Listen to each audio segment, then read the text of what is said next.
How are you guys? Welcome back to Wargaming China. Today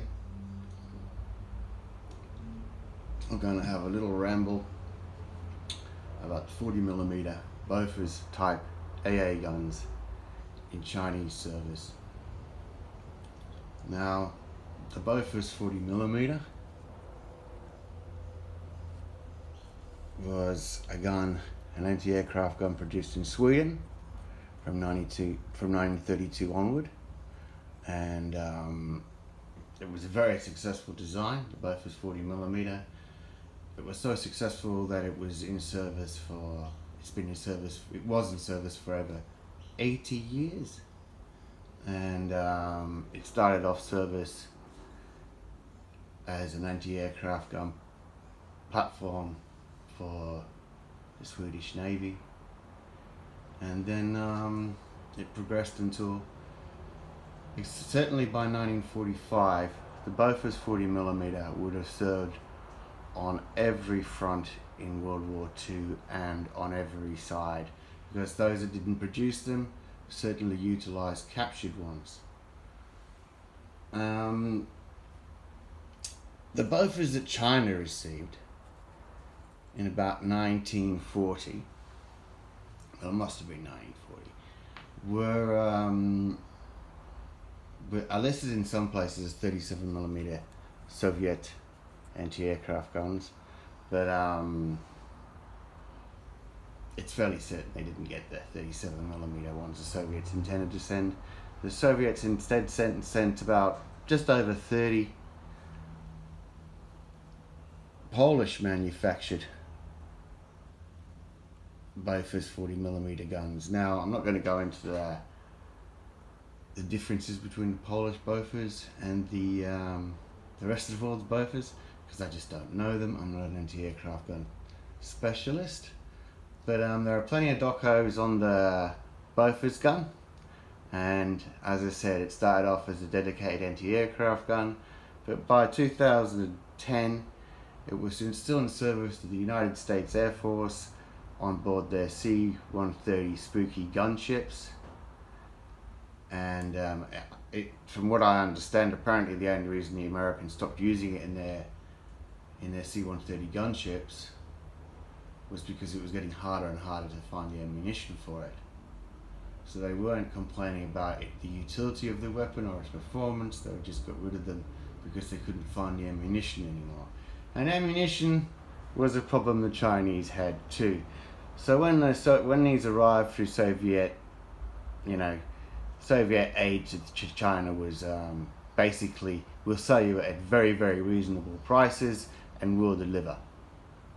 As I said, when you're down, nobody wants to do you a favor.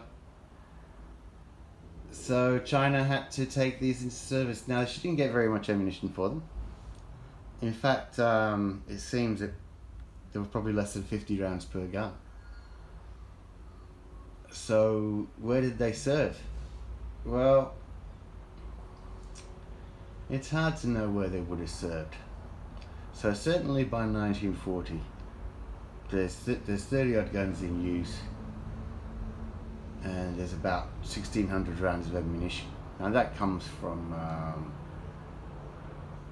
Ben Shi's and Leslie Ness's Kangjian, very good book, but also, I mean, there's lots of Chinese literature on it too.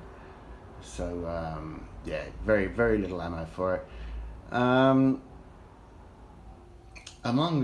Because China received these weapons because obviously Russia had just conquered Poland. So what else that was Polish did China receive? Well, she certainly received Polish Mauser type bolt action rifles. She certainly received these Bofors 40mm guns, and when you come to the Browning 30 caliber, the Browning medium machine gun that the Polish had in production, again, I'm not going to go into the name, but I can't remember off the top of my head, but remember, it was the same caliber as what the Chinese used, and as you look at it, there's very little visual difference between an original Browning, a Polish Browning, and a Chinese 310s copy of a Browning. So it's very difficult to verify if they were in service, but they most probably were, you know. So if you got a pack of soldiers out there and you want to make an army up and you're wondering what machine gun to use, you know, the Browning 30 cal, the Browning medium machine gun M1917 is a good way to go. In Chinese service, it's called the 310s, and in production through a few armories in China. So yeah, but the one weapon I've always wondered if the Chinese received is the Marojek WZ-35 anti-tank rifle. Now, this weapon you would be able to spot with a good bit of photographic analysis, but haven't spotted one yet, but one day, maybe. It's something I'll look for. Alright then, so that's the Bofors in Chinese service. They received just over 30 by 1940, but then another later on by say late 43 at the earliest, but definitely from 1944 onwards, Chinese forces in India, and I'm talking about X-Force here, received the M1 40mm American made copy of the Bofors gun. In what numbers they received them, I'm not too sure.